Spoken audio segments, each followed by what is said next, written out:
আসসালামু আলাইকুম। এখন আমি আপনাদের শেখাবো ট্যালিচিহ্ন কিভাবে দেয়, আর হচ্ছে এই আমাদের ক্লাসের বাচ্চাদের কার কী রং পছন্দ সেই পছন্দের সংখ্যাটাকে এখন আমি ট্যালিচিহ্ন দ্বারা প্রকাশ করব। ওকে, আচ্ছা, লাল রং কার কার পছন্দ একটু হাত তুলে দেখি।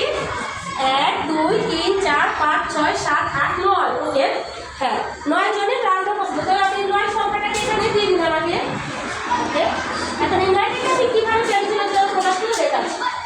1 2 3 4, চারটার পরে কি করতে হবে? একটা মাঝখান দিয়ে একটা দাগ করতে হবে। হ্যাঁ, এখন কয়টা হলো? 5 6 7 8 9 হয়েছে। আচ্ছা, এখন সবুজ রং কার কার পছন্দ একটু হাত তুলে দেখি। 1 2 3 4 5 6 7 8 9, এই 9 জনই। আচ্ছা, সবুজ রঙ 9 জনের পছন্দ।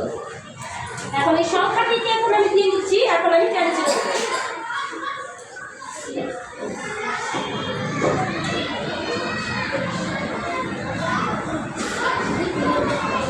এখন হলুদ রং কার কার পছন্দ?